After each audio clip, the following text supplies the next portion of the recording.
आज हम लोग वीडियो में रेशियो और प्रोपोर्शन के आगे के पार्ट को पढ़ने की कोशिश करेंगे। इसमें हम लोग आगे चर्चा करेंगे डिफरेंट टाइप्स ऑफ फॉर्म्स, उसके बारे में अगर चर्चा है तो निश्चित तौर पे आप देखिए रेशियो प्रोपोर्शन में अगर टर्म्स की बात करते हैं, टर्म्स को अगर देयर इज नो कॉमन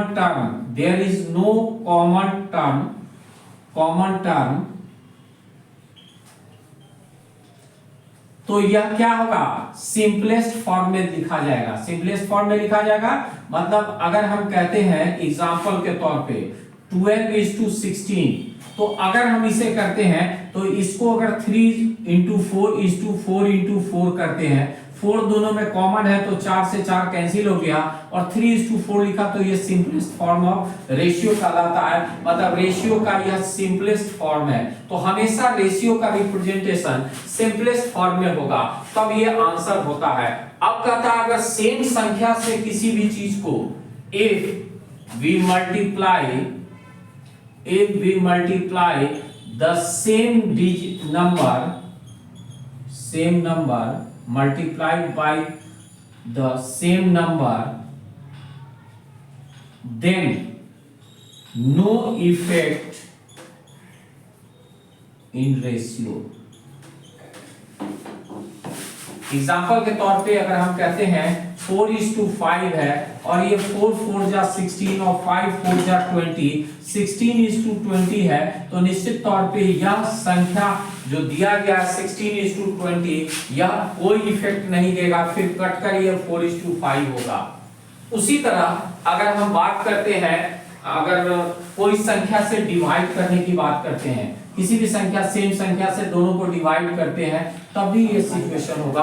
अगर हमारे पास कोई संख्या दी गई है, if we divide the term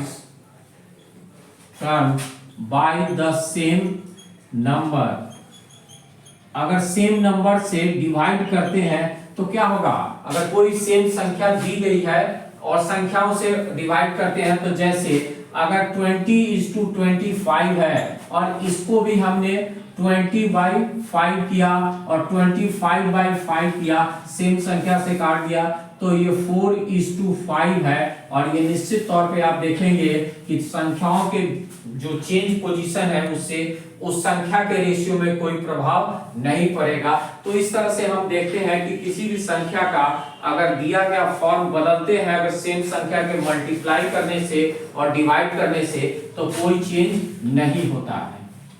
अब अगर हम आगे की बात करते हैं, दो संख्या दी गई है रेशियो में और उन संख्या के बीच एक रिलेशन फॉलो कर रहा है, तो उस स्थिति में देखिए, ध्यान से देखिएगा, अब कहते हैं कि अगर कोई संख्या दी गई है और वो दोनों निश्चित तौर पे दो अलग अलग रेशियो से दिया गया है, जैसे a:b, अगर ये a:b है और बराबर c:d है, दिस मीन्स a/b = c/d, और इस स्थिति में AD = BC होगा। ये हमेशा फुलफिल करेगा। ये जब प्रोपोर्शनल होगा तब ऐसी स्थिति होगी और इस तरह से यह आंसर होगा। और इसके बाद अगर हम लोग बात करते हैं तो कुछ फैक्ट है जिसके बारे में हम लोग समझने की कोशिश करते हैं कि डुप्लीकेट रेशियो क्या होता है। डुप्लीकेट रेशियो, अगर कोई रेशियो दिया हुआ है निश्चित तौर पे 3:4, तो इसके स्क्वायर्स का रेशियो जो होगा वो डुप्लीकेट रेशियो होगा। जैसे 9:16, 3 का स्क्वायर 9, 4 का स्क्वायर 16।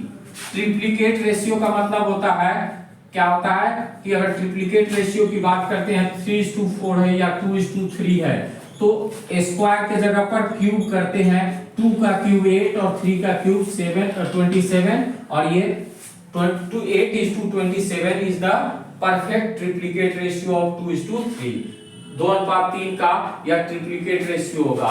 उसी तरह सब डुप्लीकेट, सब मतलब जैसे स्क्वायर रूट कहते हैं, स्क्वायर हुआ था, यहाँ स्क्वायर रूट की बात होगी। सब डुप्लीकेट रेशियो क्या होगा, तो सब डुप्लीकेट रेशियो की बात अगर हम करते हैं तो अगर हमारा दिया है 16:25, तो इसका स्क्वायर रूट निकाल लीजिए। स्क्वायर रूट 16 √25, 4:5 is the सब डुप्लीकेट रेशियो ऑफ 16:25। उसी तरह सब ट्रिप्लीकेट रेशियो की बात अगर करते हैं, सब ट्रिप्लीकेट रेशियो, तो सब ट्रिप्लीकेट रेशियो क्या होगा? अगर कोई दिया हुआ है जैसे 125:216 और इसका क्यूब रूट निकालेंगे, क्यूब रूट होगा, तो अगर हम कहते हैं 125 का क्यूब रूट और 216 का क्यूब रूट, तो ये 5:6 होगा और ये इसका सब ट्रिप्लीकेट रेशियो होगा। तो इस तरह से आप देखेंगे कि निश्चित तौर पे यह आप आंसर करने की स्थिति में है। अब अगर ऐसी स्थिति होगी कि A:B अगर यहाँ बराबर है, और अगर ये बराबर है तब तो कोई बात नहीं, लेकिन अगर ये बराबर है और उस स्थिति में तो आप फॉर्मूला ये होगा, लेकिन अगर बराबर नहीं है तब की बात अगर हम करते हैं तो हमारे पास दो स्थिति होगी। पहली स्थिति होगी कि अगर हम बराबर नहीं है तो देखिए क्या होगा,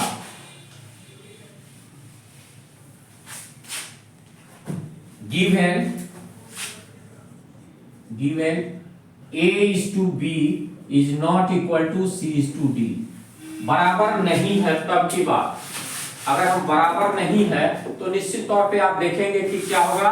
तो यहां ध्यान से देखिए, A/B is not equal to C/D है, ये दिया हुआ है A/B is not equal to C/D, और तब ऐसी स्थिति में क्या हो जाएगा, दो चीजें निकल के आएंगी। क्या होगा?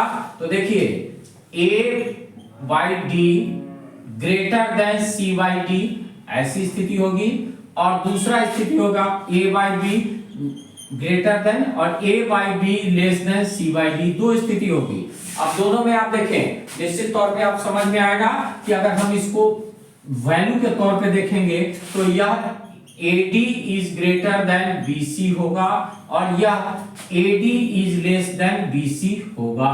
यह दोनों उसी फॉर्मेट से आ रहा है जिसको हम लोग आंसर करेंगे, और ये तब आगे देखिए कि निश्चित तौर पे ये फॉर्मूला आपके काम आएगा जब वो बड़ा या छोटा दिया होगा तब। अब कहता है कि अगर इसी से हम लोग कुछ चीजें करेंगे कि कंपैरिजन करना सीख सकते हैं। कैसे? तो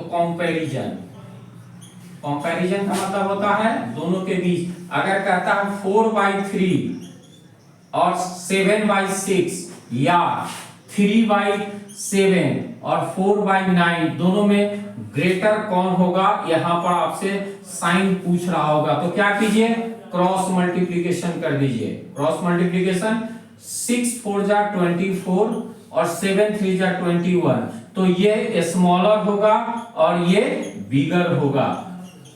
यहां भी आप देखेंगे क्रॉस मल्टीप्लिकेशन करें तो आप देखेंगे कि 9×3 = 27 और 7×4 = 28, तो ये बिगर होगा और ये स्मॉलर होगा। तो आप इस तरह से आप इसके वैल्यू को समझ पाएंगे और आसानी से निकाल सकते हैं। तो आज हम लोगों ने देखा कि इन सब से कंपैरिजन सीखेंगे।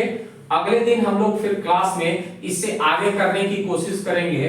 अगर आप ये सब समझ रहे हो और कोई डाउट हो तो कमेंट बॉक्स में डालिए। Thank you.